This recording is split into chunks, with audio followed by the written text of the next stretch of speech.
ذکر حق کے نور سے روشن ہے اس کی صبح و شام، اس کے ہر گوشے میں گونجے حق تعالی کا کلام۔ یہ ادارہ مجلس تعلیم القرآن کا نام۔ اعوذ باللہ من الشیطان الرجیم، بسم اللہ الرحمن الرحیم۔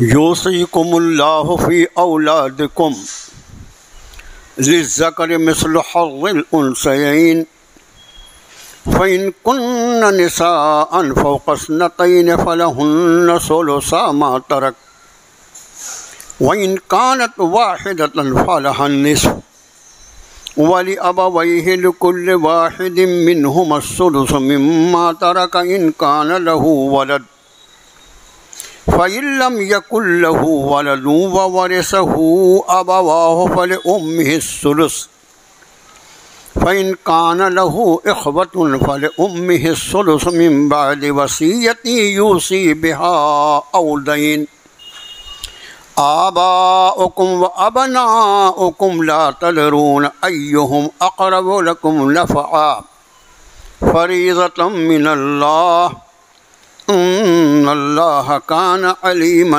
حکیما۔ صدق اللہ العظیم۔ آمنت بما انزل اللہ من کتاب۔ قرآن پاک کا چوتھا پارہ اور چوتھی ہی نمبر کی صورت شریفہ سورۃ النساء کا دوسرا رکوع، اور اس رکوع میں 4 آیتیں ہیں، لیکن آج ہم نے جیسا ہمارا درس کا طرز ہے کہ پورے رکوع کو پڑھ کر پہلے ترجمہ کرتے ہیں، اس کو تھوڑا سا ہم نے بدل دیا ہے، اور اس کی وجہ انشاءاللہ آپ کے خود بخود سمجھ میں آ جائے گی کہ اس کی کیا وجہ ہے۔ جو آیت شریفہ میں نے ابھی آپ کو پڑھ کر سنایا، سب ایک ہی آیت پڑھا ہے میں نے، 4 آیتوں میں صرف ایک آیت 11 نمبر کی آیت ہے یہ سورہ نساء کی۔ فرمایا رب تعالیٰ نے، اللہ حکم فرماتا ہے تمہیں تمہاری اولاد کے بارے میں، مرد کے لیے حصہ 2 عورتوں کے برابر، ایک ترجمہ، لیکن چونکہ اوپر اولاد کا لفظ ہے اس لیے دوسرا ترجمہ یہ بھی کر سکتے ہیں اس کا کہ بیٹے کے لیے حصہ ہوگا 2 بیٹیوں کے برابر۔ پھر اگر ہوں بیٹیاں 2 سے زیادہ، پھر ان سب کو 2/3 ملے گا اس میں سے جو میت نے چھوڑا، اور اگر ایک ہی بیٹی ہو تو پھر اس کو آدھا ملے گا۔ اور ماں باپ کے لیے ہر ایک کو ان دونوں میں سے چھٹا حصہ ملے گا، اس میں سے جو کچھ چھوڑا میت نے، اگر مرنے والے کو نہ ہو اولاد، مرنے والے کو اگر ہو اولاد، اور اگر نہ ہو اسے اولاد اور اس کے وارث اس کے ماں باپ ہی ہوں، تو پھر اس کی والدہ کو 1/3 ملے گا، تیسرا حصہ ملے گا۔ اور اگر اس کو کئی بھائی ہوں تو پھر اس کی والدہ کا حصہ چھٹا ہوگا، بعد اس وصیت کے جو کی گئی یا قرض کی ادائیگی کی۔ تمہارے باپ دادے اور تمہارے بیٹے پوتے، تم نہیں جانتے کہ ان میں سے کون زیادہ نفع بخشے تمہارے لیے، یہ مقرر شدہ ہے اللہ کی طرف سے، اور بے شک اللہ علم والے حکمت والے ہیں۔ یہ اس پوری آیت کا ایک آیت کا ترجمہ۔ اس پورے رکوع میں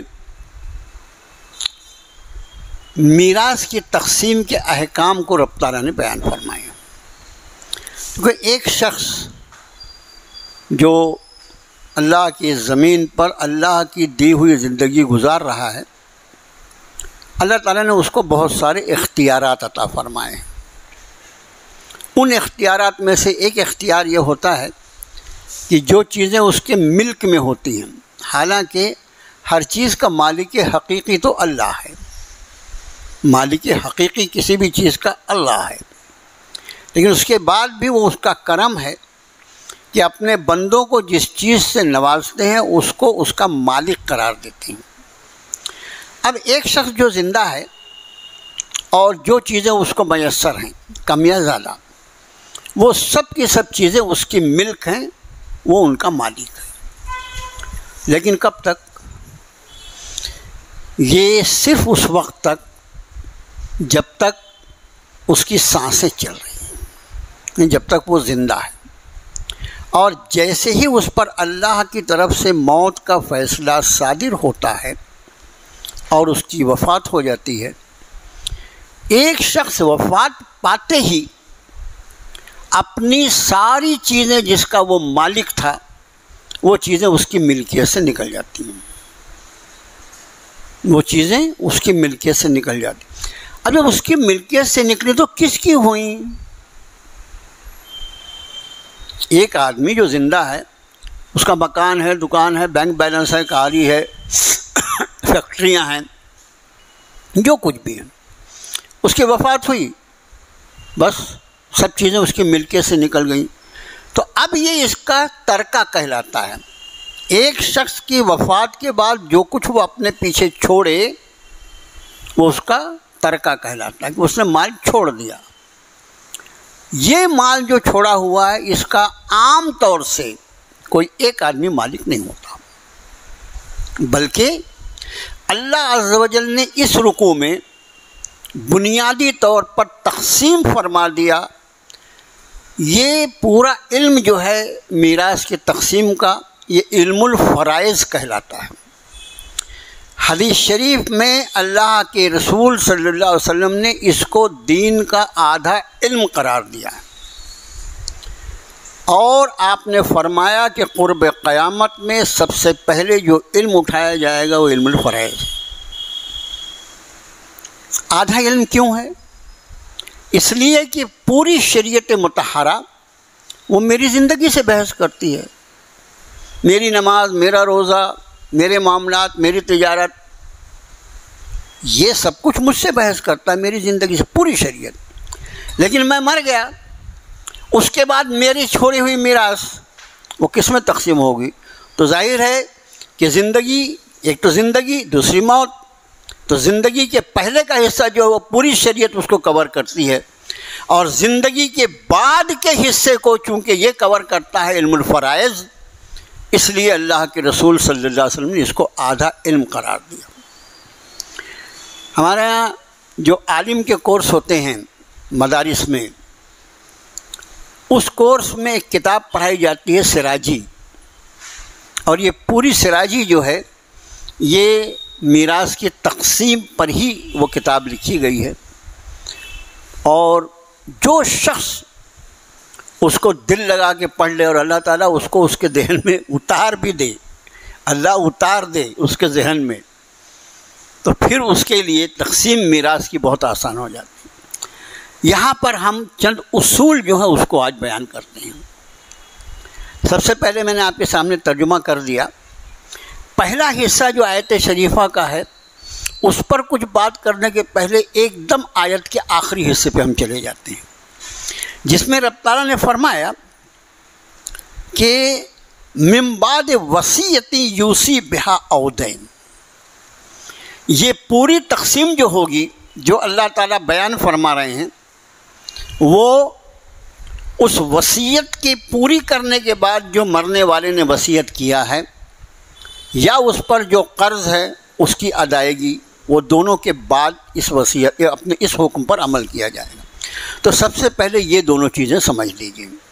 دیکھیے ہر جگہ پورے رکوع میں وصیت کا لفظ پہلے بیان فرمایا رب نے، اور دین یعنی قرض کا لفظ بعد میں آیا، لیکن جب عمل ہوتا ہے ان آیات بینات پر تو پہلے قرض کا تذکرہ، قرض کی ادائیگی ہوتی ہے اور پھر وصیت پر عمل ہوتا ہے، یہ خیال رہے۔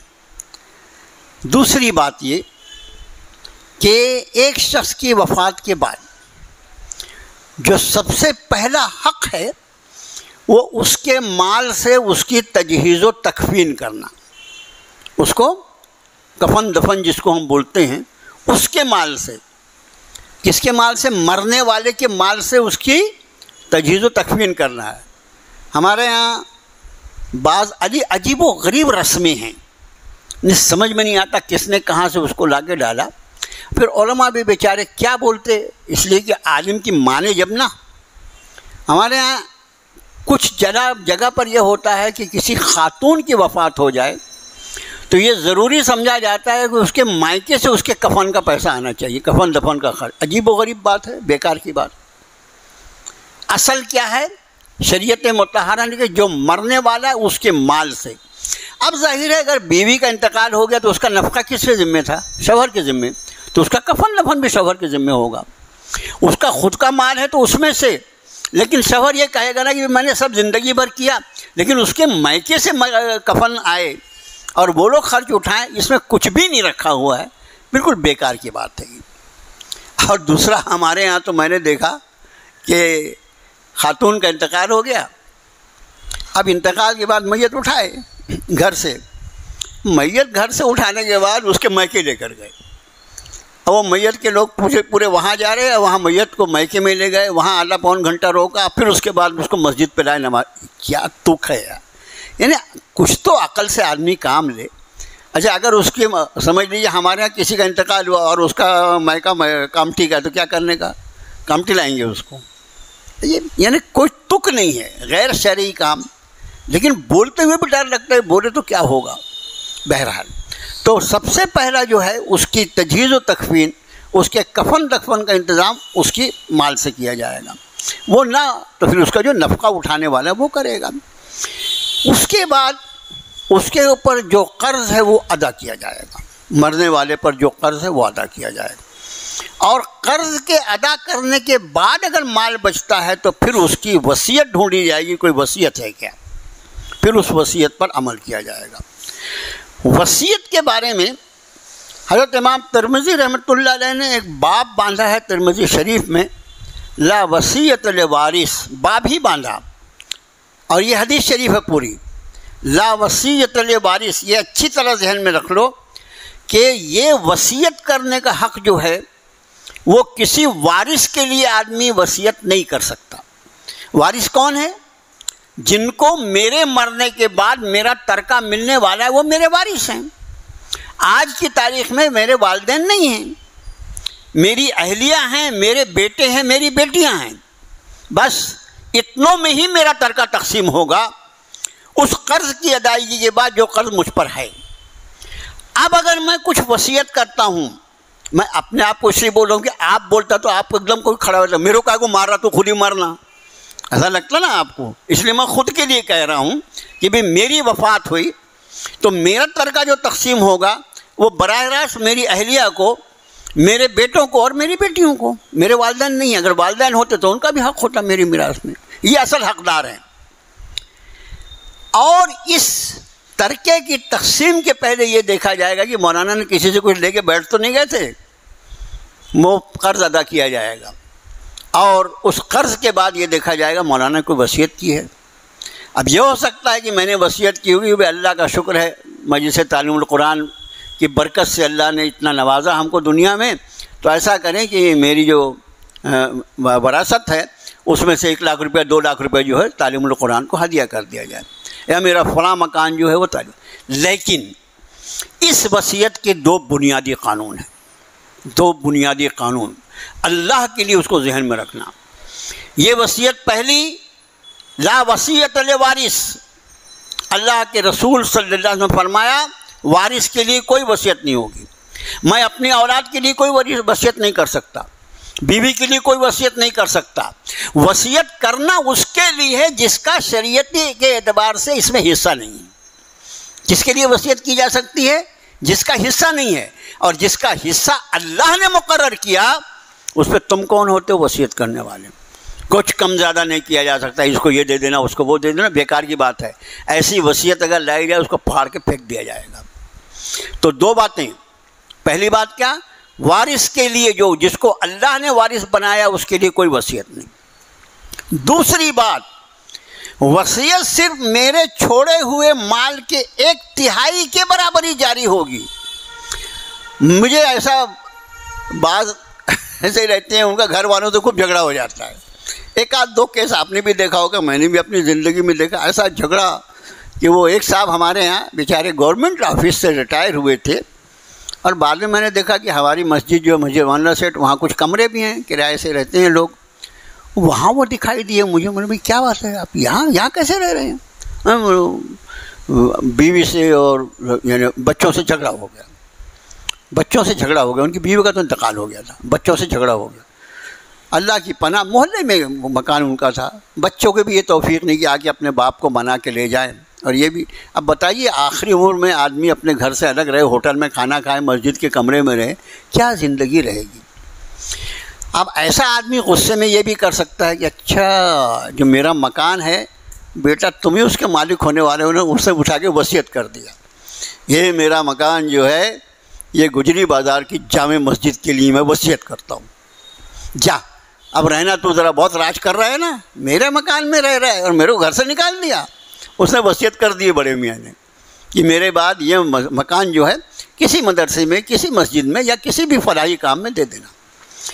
یہ ان کی وصیت پوری کی پوری وصیت پر عمل نہیں کیا جائے گا. اللہ کے رسول صلی اللہ علیہ وسلم نے وصیت کی مقدار مقرر فرما دی کہ صرف 1/3 پر پورا مکان جو انہوں نے کہا تو پورا مکان نہیں، ہاں 1/3 مکان جو ہے وہ جس کو وصیت کی گئی اس کو دیا جائے گا، اور باقی 2/3 مکان میں جو ان کے شرعی وارث ہیں ان کو وراثت تقسیم کر دی جائے گی. تو کیا باتیں ہوئیں کہ وصیت جو ہے، وصیت میں 2 چیزیں یاد رکھنا ہے. جس کو اللہ نے وارث بنایا ہے اس کے لیے کوئی وصیت نہیں کی جا سکتی. نمبر 2، وصیت جو کی جائے گی وہ چاہے کتنی کی بھی کر دے لیکن شرعی اعتبار سے صرف 1/3 مال میں وصیت جاری ہوگی، اور اگر 1/3 سے زیادہ کی کسی نے وصیت کر دیا تو اس پر عمل نہیں کیا جائے گا. یہ تو وصیت ہو گئی. لیکن اس وصیت پر عمل قرض کی ادائیگی، اس لیے قرض جو ہے وہ تو حقوق العباد ہے، قرض جو ہے وہ تو بہت بڑا یعنی بوجھ ہے. پہلے قرض ادا کیا جائے گا جو بھی اس پر قرض ہو، اور قرض کی ادائیگی کے بعد جو بچے گا اس میں وصیت پر عمل کیا جائے گا اگر کوئی وصیت ہو، اور اگر وصیت نہیں ہے تو پھر قرض کے بعد اس کا بچا ہوا مال جو ہے اس کے وارثوں میں تقسیم کیا جائے گا. کیسے؟ اس طرح تقسیم کیا جائے گا، یوصیکم اللہ فی اولادکم، اللہ تمہیں حکم فرماتا ہے تمہاری اولاد کے بارے میں، للذکر مثل حظ الانثیین، مرد کا حصہ 2 عورتوں کے برابر ہوگا. لیکن میں نے عرض کیا اوپر اولاد ہے تو یہاں یہ سمجھ لیجیے کہ بیٹے کا حصہ جو ہوگا وہ 2 بیٹیوں کے برابر. مفسرین اور محدثین نے بڑا عجیب نقطہ لکھا. اللہ عالم الغیب ہیں، ان کو معلوم ہے یہ میرے بندے کون سے زمانے میں کیا کرنے والے ہیں، وہ سب جانتے ہیں. بجائے بیٹے کا حصہ بیان کرنے کے بیٹی کا حصہ بیان کیا. فرمایا 2 بیٹیوں کا جتنا حصہ ہوگا اتنا حصہ ایک بیٹے کا ہوگا. اگر چاہتے تو یہ بھی فرما سکتے تھے کہ جو بیٹے کا حصہ ہوگا بیٹی کا اس کا آدھا ہوگا، یہ بھی تو فرما سکتے تھے. ایسا نہیں فرمایا، بلکہ کیا فرمایا، للذکر مثل حظ الانثیین، یہ مرد کو جو حصہ ملے گا وہ 2 عورتوں کو پڑے. مطلب یہ کہ تم کو پہلے عورتوں کا حق مقرر کرنا پڑے گا. اللہ کو خوب معلوم کہ یہ محمد الرسول اللہ صلی اللہ علیہ وسلم کی امت جب میرے احکام کو چھوڑے گی تو اس میں لڑکیوں کے حق کو بھی یہ ڈبا دے گی، ہضم کر جائے گی. آج پوری امت مسلمہ کو دیکھو، عملی طور پر دیکھو، جو احکام شریعت ہمارے سامنے آتے ہیں اور ہم اگر اس پر عمل پیرا نہیں ہیں تو ہماری خیریت اس میں کہ ہم اس پر عمل پیرا ہو جائیں، بجائے اس کے منہ بگاڑنا. بس یہ تو یہی انہیں کو قرآن شریف سمجھتا ہے اور ہمارے مولانا لوگ کو کیا ہو گیا، یہ بولتے ہیں وہ بولتے ہیں.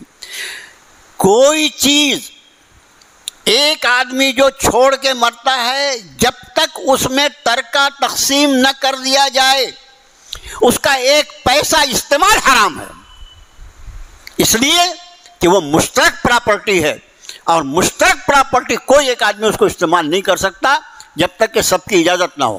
کون ہے ایسا جو سارے وارثوں کی اجازت لے کے بیٹھتا ہے، اسی میں سے 10 ماہ، اسی میں سے 20 ماہ، اسی میں سے 40 ماہ، اور اسی میں سے مفتی صاحب کو عمرہ اور حج بھی اس لیے کہ اپنے حق میں فیصلہ لینا ہے. سارا کا سارا تقسیم میراث کے پہلے اچھا ہم کو بھی شرم غیرت نہیں, ہم بھی آرام سے جا کے ان کے دعوت اڑاتے ہیں, ہم کو بھی یہ پوچھنے کی جرت نہیں ہوتی کہ میراث تقسیم ہوئی کیا, میراث تقسیم ہوئی.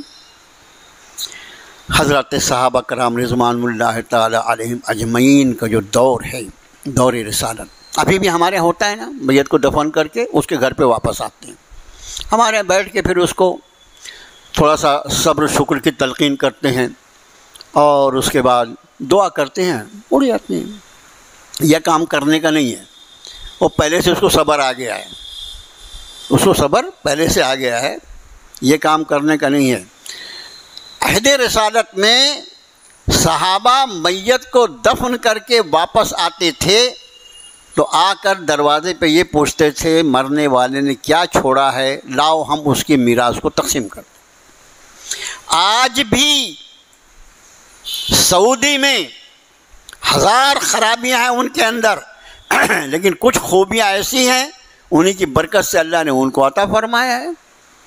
آج بھی جب لوگ میت کو دفن کر کے گھر واپس آتے ہیں تو اس کے ساتھ ان کا سرکاری مفتی دروازے پر آتا ہے اور مفتی بیٹھ کر مرنے کے بعد سب سے پہلے ان کی میراث تقسیم کرتا ہے. ایریے کے حساب سے مفتی طے ہیں, وارث پورے کا میت ہے تو فلانے مفتی صاحب جائیں گے, اور فلانے بازار کی ہے تو وہ جائیں گے, وہ ہے تو وہاں جائیں گے, ایسا طے ہے, بہت بڑا موقع ہے نا. تو آج بھی یہ ہوتا ہے, تو کرنے کا کیا کام ہے. لیکن ہمارے یہاں اگر خدا نہ خواستہ مرنے والوں کے یہاں کوئی بیچارہ صبر شکر تلقین کرنے والا اگر بول دے کہ بیٹا حضرت کی جو میراث ہے اس کو بھی تقسیم کر لینا, تو چپ چاپ تو رہے گا, بعد میں کیا بولیں گا میرے ابا گئے بڑے میاں میرے گھر میں پھوٹ ڈالنے کے چکر میں پڑ گئے. یہ مزاج جو ہے غیر شریفانہ مزاج, شرافت اس میں ہے کہ جو اللہ کے احکام اس کو پورا کرو. اب مجھے آپ بتائیے, میرے بدن کا کپڑا ایسے پیسے کا جس کی میراث تقسیم نہیں کی گئی, میرے پیٹ میں وہ غذا جس کی میراث تقسیم نہیں کی گئی, میں نے اپنے والد کی وفات کے بعد اپنی بہنوں کا حصہ دبا دیا اور ان کی ہمت نہیں ہوئی کہ بولنے کی کہ بھیا اس میں میرا بھی کوئی حصہ اللہ نے مقرر کیا ہے. اس کو معلوم تھا میری بہن کو اگر وہ حصے کی بات کرے گی اس کا مائکہ ختم ہو جائے گا, اس کا بھائی ہمیشہ کے لیے مر جائے گا اور وہ اپنے بھائی کے لیے مر جائے گی. اس ڈر سے اس نے طلب نہیں کیا اپنا حصہ, اور یہ مردود بھی اس پوری رقم کو ڈکار گیا, اور اس کے ساتھ ہی اس کی تہجد اور اس کی تراویح اور اس کی فرائض اور اس کے حج اور اس کے عمرے چلتے رہے. بتاؤ کیا قبول ہوگا. پوچھتے ہو مسلمانوں کی دعائیں قبول کیوں نہیں ہوتی, کیوں قبول نہیں ہوتی؟ جناب رسول اللہ صلی اللہ علیہ وسلم نے ارشاد فرمایا کیسے دعا قبول ہو سکتی ہے اس دعا کرنے والے جس کا لباس حرام, جس کی غذا حرام. آپ سمجھے؟ اچھا یہ ظاہر ہے کہ اگر اس پر آج دیکھا جائے اس طرح سے تو امت کا 98% طبقہ اس گناہ میں ملوث ہے. اچھا دیا بھی تو کیسا؟ ابھی میرے پاس ایک معاملہ, آتے رہتے ہیں اللہ کے فضل سے, لوگ آئے بولے میری والدہ نے اتنا بچیوں کو دے دیا تھا حضرت, اور اب ہمارے بھائی میں آپ تقسیم کر دو. مولا اماں نے زندگی میں دیے تھے نا, انہوں نے اماں کا وہ ہیبہ تھا, ہدیہ تھا. اماں کا ترکہ تقسیم کرنا تو مر گئے اس کے بعد نہ ہوگا, انہوں نے زندگی میں دی, وہ بیٹی کا حق کیسے ہو گیا؟ نہیں بولے ہماری بہن لوگ بھی بول رہے ہیں کہ ایک بہن کو چھوڑ کے باقی 2 بول رہے ہیں کہ جو ہم نے دے دیے وہی ہمارا, مطلب وہ بول رہی ہے نا, اس کو بھی بیچارے کو معلوم نہیں ہے. اگر مجھ سے تم کو تقسیم کروانا ہے میں نے کہا تو یہ سمجھ لو کہ للذکر مثل حظ الانثیین پہ میں تقسیم کرتا ہوں. لاکھوں کی پراپرٹی ہے, لاکھوں کی پراپرٹی ہے, مطلب اس پر میں اس کو تقسیم کروں گا. اور تم یہ بولو کہ بہن کو اماں نے یہ دے دیے تھے, ہم بھی 10-50 ہزار دے دیں گے, تو یہ کام کرنا میرے بس کا نہیں ہے. میں اپنا منہ کالا نہیں کرنا چاہتا شرعی احکام میں. تم کسی اور کو بلاؤ جو کرنا ہے. اگر میرے پاس آتے ہو سلام کرنا ہی چھوڑ دیا انہوں نے, تقسیم تو نہیں کرنا ہے, سلام کرنا بھی چھوڑ دیے. عجیب بیوقوف آدمی ہے. ارے ہم تو بھائی سمجھ لیے, بہن بھی بیچاری چپ چاپ بیٹھ گئی, یہ کیوں بولتا ہے دینا ہے؟ جب تک وہ بہن کا حصہ نہیں دیا جائے گا, اللہ نے مقرر کیا ہے یوصیکم اللہ فی اولادکم, میں 2 مرتبہ ترجمہ کیا، اللہ تمہیں حکم فرماتا ہے تمہاری اولاد کے بارے میں۔ دوسرا ترجمہ کیا ہوتا ہے؟ اللہ وصیت فرماتا ہے تمہیں تمہاری اولاد کے بارے میں، للذکر مثل حظ الانثیین، بیٹے کا حصہ 2 بیٹیوں کے برابر ہوگا۔ یعنی پہلے بیٹی کا حصہ نکالنا پڑے گا کیلکولیٹ کر کے، اور بیٹی کا حصہ جو نکلے گا، بیٹی کا حصہ نکلا 50,000، اب بیٹے کا حصہ نکالا جائے گا کہ اس کا حصہ 1 لاکھ ہوگا، اس لیے کہ بیٹی کو 2 بیٹیوں کے برابر 1 بیٹے کا۔ اس لیے رب تعالیٰ نے یہاں پر حکم کیا فرمایا؟ بیٹی کا حصہ پہلے نکالو۔ اب فَإِن كُنَّ نِسَاءً فَوْقَ اثْنَتَيْنِ، اب اگر یہ بیٹیاں 2 سے زیادہ ہوں، فَلَهُنَّ ثُلُثَ مَا تَرَكَ، پھر ان 2 سے زیادہ بیٹیاں ہوں۔ پھر ایک بات اور عرض کر دوں، حدیث شریف کی روشنی میں ہے تو جابر رضی اللہ تعالیٰ عنہ کی ایک روایت ہے، اس میں اللہ کے رسول صلی اللہ علیہ وسلم نے ایک واقعے میں 2 بیٹیاں تھیں، ان کے لیے بھی آپ نے حکم فرمایا کہ ان 2 بیٹیوں کو بھی 2/3 دے دو۔ تو اس کا مطلب اس حدیث شریف کو لے کر اور اس آیت شریفہ کو لے کر ہم اس مضمون کو یوں سمجھیں گے کہ اگر 2 یا 2 سے زیادہ بیٹیاں ہوں تو ان کو کتنا ملے گا؟ 16 ما ترک، 16 2/3، 2/3، 2/3 مطلب 3 حصے کیے جائیں اور اس میں سے 2 حصے دے دیے جائیں، یعنی یہ سمجھ لیجیے 66.66%، 66.66%، 2/3 جو ہوتا ہے۔ اب آپ کو لگے گا کہ پھر باقی جو بچے گا وہ کہاں جائے گا، وہ انشاءاللہ درس کے آخری میں بتائیں گے۔ وَإِن كَانَتْ وَاحِدَةً فَلَهَا النِّصْفُ، وَإِن كَانَتْ وَاحِدَةً فَلَهَا النِّصْفُ، اور اگر ایک ہی لڑکی ہو تو اس کو آدھا ملے گا۔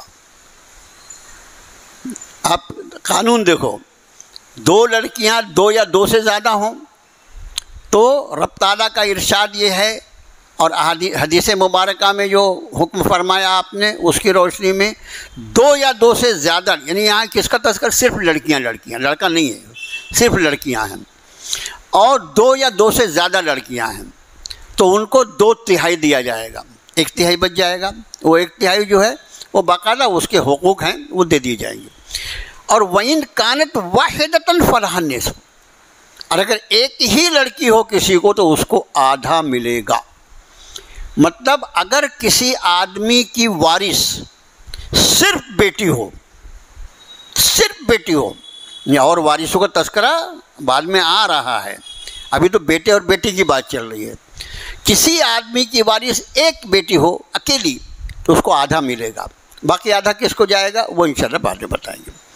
وَلِأَبَوَيْهِ، یہاں تک کیا ہوا؟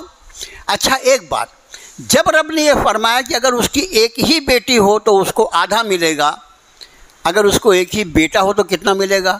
لِلذَّكَرِ مِثْلُ حَظِّ الْأُنثَيَيْنِ، بیٹے کا حصہ کتنا ہوگا؟ بیٹی کا 2 گنا ہوتا ہے، اس لیے ایک ہی بیٹی ہو تو اس کو تو آدھا ملے گا، لیکن اگر ایک ہی بیٹا ہو تو اس کو پورا مل جائے گا، ایک ہی بیٹا ہو تو اس کو پورا مل جائے گا، اس لیے کہ رب تعالیٰ نے یہ ریشو بیان فرمایا نا کہ لِلذَّكَرِ مِثْلُ حَظِّ الْأُنثَيَيْنِ، 2 بیٹیوں کے برابر ایک بیٹے کا حصہ ہوتا ہے، تو ایک بیٹی ہے تو اس کو آدھا، اگر اسی کو 2 بیٹی ہوتی تو کیا ہوتا؟ پورا ہو جاتا وہ، اس لیے اگر ایک ہی بیٹی ہے تو اس کو صرف آدھا ملے گا وراثت میں سے، لیکن اگر ایک ہی بیٹا ہے اس کے سوا کوئی نہیں ہے تو اس کو پورا کا پورا مل جائے گا۔ اب یہاں تک بیٹے کا سمجھ میں آیا۔ اب یہ ہے کہ ایسا ہوا کہ ایک بیٹا ہے 2 بیٹیاں ہیں، ایک بیٹا ہے 2 بیٹیاں ہیں، یہاں بیان نہیں ہوا، میں آپ کو مثال کے دیکھ بولوں، ایک بیٹا 2 بیٹیاں اگر ہیں اور صرف وہی وارث ہیں، جی اس کے آگے جو وارث آ رہے ہیں اگر وہ نہیں ہیں، ماں باپ اگر زندہ ہیں وہ بھی حصے دار ہوتے ہیں، آدمی مرا اس کی بیوی زندہ ہے وہ بھی حصے دار ہے، بیوی مری اس کا شوہر بھی حصے دار ہے، اس کی اولاد بھی، اس کے ماں باپ بھی حصے دار ہیں، تو اگر صرف ایسا ہے کہ باقی حقدار جو ہیں اس کے اماں ابا کو بھی دے دیے اور اس کے شوہر کو بھی دے دیے یا بیوی کو بھی دے دیے، اس کے بعد بیٹا بیٹی جو ہیں تو ان کو کیسے تقسیم کیا جائے گا؟ اس کا بہت آسان فارمولا ہے، جتنے بیٹے ہیں اس کا 2 گنا کر لو، اور جو بیٹی ہے اس کو سنگل رہنے دو۔ جیسے میں نے عرض کیا کہ ایک آدمی کی وفات ہوئی اور اس کے باقی ترکہ یعنی والد اس کے اماں ابا تھے ان کا بھی حصہ دے دیا گیا، اس کی بیوی کا بھی حصہ دے دیا گیا. اب اس کے 2 بیٹے 1 بیٹی ہیں. بچا ہوا حصہ کیسے ان میں بانٹا جائے گا؟ تو بیٹے بیٹی میں اس کو اس طرح بانٹا جائے گا کہ للذکر مثل حظ الانثیین، مرد کا حصہ جو ہے وہ 2 عورتوں کے برابر ہے. تو اس میں مردوں کو جو ہے جیسے 2 بیٹے ہیں تو اس کو ڈبل کر دو 4 ہو جائیں گے، بیٹی ایک ہی ہے تو اس کو سنگل رہنے دو 5 ہو جائیں گے. اب پوری پراپرٹی کو 5 حصوں میں تقسیم کر دو، جو بانٹی جانی ہے اس کو پوری پراپرٹی کو 5 حصوں میں تقسیم کر دو. 5 حصوں میں تقسیم کرنے کے بعد 2 حصے جو ہے وہ بیٹوں کو دے دو اور 1 حصہ لڑکی کو دے دو. مثال کے طور پر کہ 5 حصے میں تقسیم کیے گئے تو ٹوٹل 50,000 روپے آئے. 50,000 روپے جب آئے، 1 حصہ پوری پراپرٹی جو ہے وہ 2.5 لاکھ ہے، 1 حصہ جب اس کا 5 سے تقسیم کیا گیا تو 50,000 آئے. یہ 50,000 جو آئے یہ 1 لڑکی کا حصہ ہو گیا.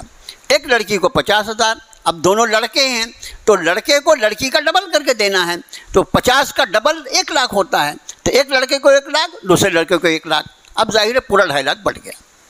تو لڑکا اور لڑکی کے درمیان اسی طرح تقسیم کی جائے گی میراث کہ جتنی لڑکیاں ہیں ان کو اتنے ہی رہنے دیں گے، لڑکے جتنے ہیں ان کو ڈبل کر دیں گے، اور اتنے حصوں میں پراپرٹی کو تقسیم کر کے اس تقسیم کو اس طرح بانٹا جائے گا کہ ہر لڑکی کو 1 حصہ دیا جائے گا اور لڑکے کو 2 حصہ دیا جائے گا. اللہ کا حکم ایسا ہی ہے. اب آگے کی اسی آیت کا اگلا حصہ وَلِأَبَوَيْهِ لِكُلِّ وَاحِدٍ مِّنْهُمَ السُّدُسُ، اور اس کے ماں باپ کے لیے، یعنی ایک آدمی زندہ ہے، آدمی کی وفات ہوئی، تو وفات ہونے کے بعد اس کی بیوی اور اولاد یہ تو عام طور سے رہتے ہیں، لیکن اس کے ماں باپ موجود ہیں تو وہ بھی اس کے وارث ہوں گے. ماں باپ بھی اس کے وارث ہوں گے. تو فرمایا وَلِأَبَوَيْهِ، کس کے والدین؟ مرنے والے کے والدین. لِكُلِّ وَاحِدٍ مِّنْهُمَ السُّدُسُ، ہر ایک کو یعنی والد کو بھی اور والدہ کو بھی چھٹا حصہ اس کی پراپرٹی سے دیا جائے گا. اب اس کے بعد آگے فرمایا مما ترک، جو کچھ اس نے چھوڑا، ان کان لہو ولد، یہ اس صورت میں ہوگا کہ مرنے والے کی اولاد ہو. جو سمجھ لیجئے کہ اس کی اولاد ہے، اس لیے وہ چونکہ صاحب اولاد ہے اس لیے ماں اور باپ کو چھٹا حصہ دیا جائے گا. فَإِن لَّمْ يَكُن لَّهُ وَلَدٌ، اور اگر اس کو نہ ہو اولاد، وَوَرِثَهُ أَبَوَاهُ، اور اس کے وارث صرف اس کے ماں باپ ہوں، فَلِأُمِّهِ الثُّلُثُ، تو اس کی والدہ کو 3 حصہ دیا جائے گا. اب آپ انداز کریں کہ ایک ایسے آدمی کا انتقال ہوا جس کی شادی نہیں ہوئی تھی. شادی کے بغیر تو اولاد کا سوال ہی نہیں ہے. شادی نہیں ہوئی تو نہ بیوی ہے نہ اولاد ہے، کوئی نہیں ہے، لیکن اس کے ماں باپ ہیں، اور صرف اس کے ماں باپ ہی اس کے حصے دار ہیں، یعنی اس کی وراثت کے حقدار ہیں. تو اس صورت میں رب نے فرمایا کہ اگر ایسی حالت ہو کہ اس کی اولاد نہ ہو تو پھر اس کی والدہ جو ہوگی اس کو 1/3 ملے گا. اب ظاہر ہے کہ والدہ کو 1/3 ملے گا تو وہ للذکر مثل حظ الانثیین کے اعتبار سے مرد کا حصہ عورت سے 2 گنا ہوتا ہے. والدہ کو 1/3 ملے گا اور والد کو 2/3 ملے گا، پوری پراپرٹی بڑھ جائے گی. کب؟ جب اس کے صرف والدین ہی وارث ہوں. ہمیشہ ایسا نہیں ہوتا، لیکن اگر کوئی ایسی میت ہے جس کے وارث والدین ہوں، اس کی اولاد نہ ہو، اس کی بیوی یا شوہر، بیوی اور شوہر اس لیے بول رہا ہوں، کبھی عورت مرے گی کبھی آدمی مرے گا. اب اس کے بعد فرمایا فَإِن كَانَ لَهُ إِخْوَةٌ فَلِأُمِّهِ السُّدُسُ، اور اگر اس کے کئی بھائی ہوں تو فَلِأُمِّهِ السُّدُسُ، اس کی والدہ کو 6 حصہ ملے گا. اس کے کئی بھائی ہوں تو ایک بات یہاں پر خیال رکھو، یاد رکھنا بابا اس کو، کہ اس کے بھائیوں کو اس حال میں پراپرٹی کا حصہ نہیں ملے گا. ان کے بھائیوں کی، مرنے والے کے کئی بھائی ہونے کی وجہ سے اس کی والدہ کا حصہ کم ہو جائے گا. یہ اللہ کی تقسیم ہے. تو فرمایا اگر اسے کئی بھائی ہوں تو فَلِأُمِّهِ السُّدُسُ، اس کے والدہ کا 6 حصہ رہے گا. مِن بَعْدِ وَصِيَّةٍ يُوصِي بِهَا أَوْ دَيْنٍ، بعد اس وصیت کے جو وصیت کی گئی ہے یا قرض جو قرض اس کے اوپر ہے اس قرض کی ادائیگی کے بعد، اس پر ہم نے پہلے عرض کر دیا تھا، یہ بنیاد ہے کہ ترکے کی تقسیم کے پہلے قرض دیکھا جاتا ہے، وصیت دیکھی جاتی ہے، اور اس کے بعد جو بچتا ہے اس میں سے میراث کو تقسیم کیا جاتا ہے۔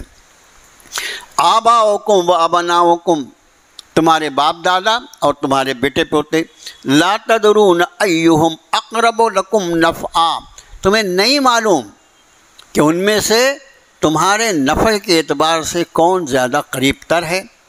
فریضۃ من اللہ، فریضۃ من اللہ، یہ فرض ہے اللہ کی طرف سے، یہ مقرر شدہ ہے اللہ کی طرف سے۔ ان اللہ کان علیما حکیما، بے شک اللہ علم والے حکمت والے ہیں۔ یہ تقسیم کس کی ہوئی؟ اولاد کے اندر تقسیم اور ماں باپ کی تقسیم، دو کی تقسیم ہو گئی، دو کو مل گیا حصہ۔ آگے چلیے، اب آیت نمبر 12 شروع ہوتی ہے۔ اعوذ باللہ من الشیطان وَلَكُمْ نِصْفُ مَا تَرَكَ أَزْوَاجُكُمْ إِن لَّمْ يَكُن لَّهُنَّ وَلَدٌ فَإِن كَانَ لَهُنَّ وَلَدٌ فَلَكُمُ الرُّبُعُ مِمَّا تَرَكْنَ مِن بَعْدِ وَصِيَّةٍ يُوصِينَ بِهَا أَوْ دَيْنٍ وَلَهُنَّ الرُّبُعُ مِمَّا تَرَكْتُم مِّن إِن لَّمْ يَكُن لَّكُمْ وَلَدٌ فَإِن كَانَ لَكُمْ وَلَدٌ فَلَهُنَّ الثُّمُنُ مِمَّا تَرَكْتُم مِّن بَعْدِ وَصِيَّةٍ تُوصُونَ بِهَا أَوْ دَيْنٍ وَإِن كَانَ رَجُلٌ يُورَثُ كَلَالَةً أَوِ امْرَأَةٌ وَلَهُ أَخٌ أَوْ أُخْتٌ فَلِكُلِّ وَاحِدٍ مِّنْهُمَا السُّدُسُ فَإِن كَانُوا أَكْثَرَ مِنْ ذَلِكَ فَهُمْ شُرَكَاءُ فِي الثُّلُثِ مِنْ بَعْدِ وَصِيَّةٍ يُوصَى بِهَا أَوْ دَيْنٍ غَيْرَ مُضَارٍّ وَصِيَّةً مِّنَ اللَّهِ وَاللَّهُ عَلِيمٌ حَلِيمٌ۔ یہ آیت نمبر 12 ہے، اس کا ترجمہ دیکھیے۔ اور تمہارے لیے آدھا اس میں سے جو چھوڑا تمہاری بیویوں نے، یعنی بیوی کا انتقال ہو گیا، تمہارے لیے آدھا اس میں سے جو چھوڑا تمہاری بیویوں نے، ان لم یکن لہن ولد، اگر ان کو کوئی اولاد نہ ہو، فإن کان لہن ولد، اور اگر وہ مرنے والی بیوی صاحب اولاد ہے، فلکم الربع، پھر تم کو، یہاں بیوی اور شوہر کے درمیان تقسیم ہو رہی ہے، پھر تم کو ربع چوتھا حصہ، مما ترکنا، جو کچھ ان خواتین نے چھوڑا، من بعد وصیت یوصین بہا او دین، بعد وصیت کے جو وصیت کی گئی جس کی یا قرض کی ادائیگی۔ یہ تو بیوی کا انتقال ہو گیا تو شوہر کو، بیوی کا انتقال ہو گیا تو شوہر کو اس کا آدھا ملے گا۔ کب؟ اگر اس کو اولاد نہ ہو، اور اگر اس کو اولاد ہے تو شوہر کو اس کا چوتھائی ملے گا، جو کچھ اس نے چھوڑا ہے۔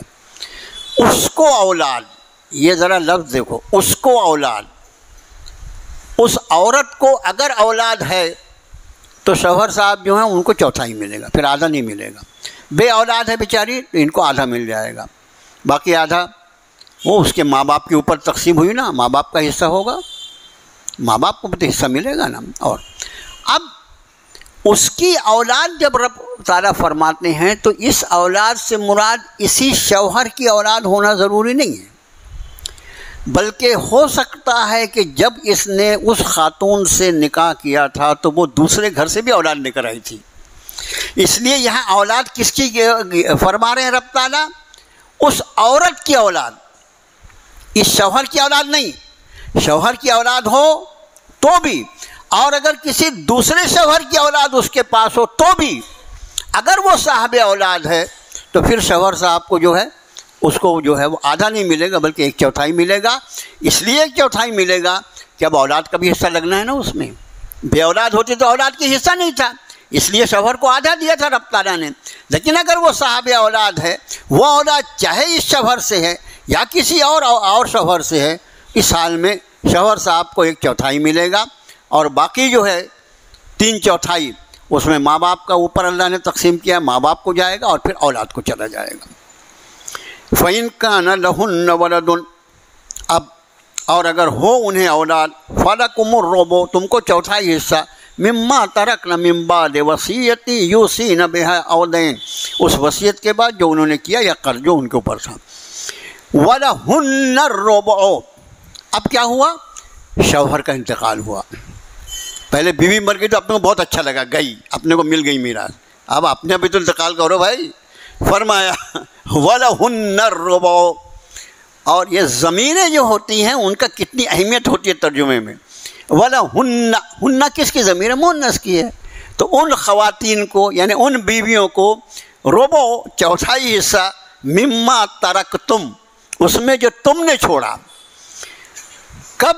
ان لم یکن لکم ولد، اگر تمہاری اولاد نہ ہو. اس لیے اب ترکہ میرا تقسیم ہو رہا ہے، میری اولاد گنی جائے گی. اس بیوی سے بھی ہو سکتی ہے، اس کے علاوہ اور بیویوں سے بھی میری اولاد ہو سکتی ہے.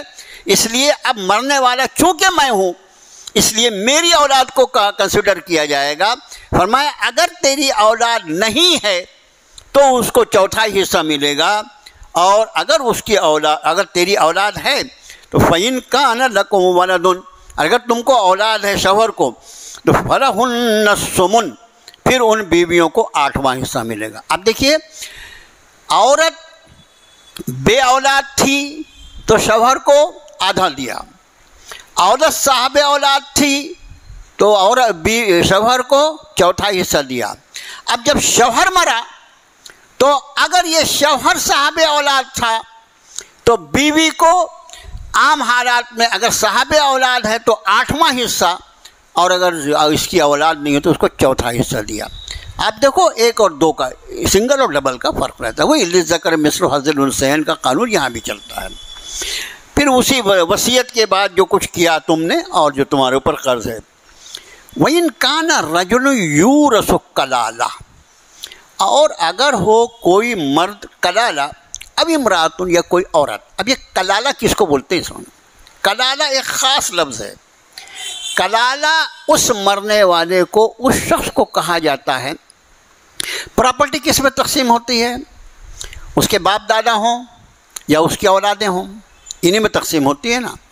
ایسا آدمی جس کے نہ باپ دادا زندہ ہوں اور نہ اس کی اولاد ہو، اس کو کلالہ کہتے ہیں.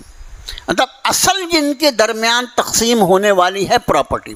اچھا یہ خیال رکھنا، یہ فقہی مسئلہ بتا رہا ہوں کہ جیسے کسی کی پراپرٹی تقسیم ہو رہی ہے، اس کے باپ کا انتقال ہو گیا اور اس کے دادا اگر موجود ہیں، باپ کا انتقال ہو گیا لیکن دادا موجود ہیں، تو جو باپ کو حصہ ملنے والا تھا وہ دادا کو حصہ ملتا ہے.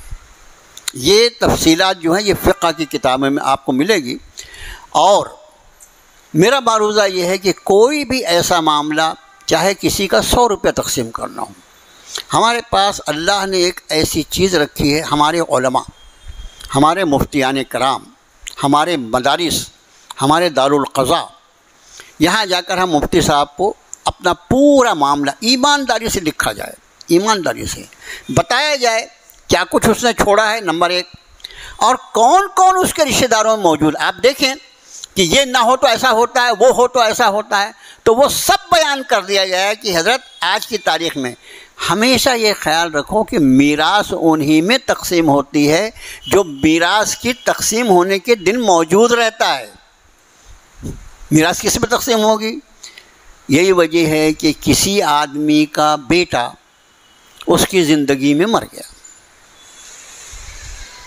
میرا خیال ہے یہ کلالہ، اور اب بیٹے کا بھی میں نے تذکرہ کیا، تو انشاءاللہ اگلے درس میں، ابھی 4 میں سے 1.5 آیتیں ہوئی ہیں، انشاءاللہ باقی بھی 2.5 آیتیں اگلے درس میں پورا کرنے کی کوشش کریں گے.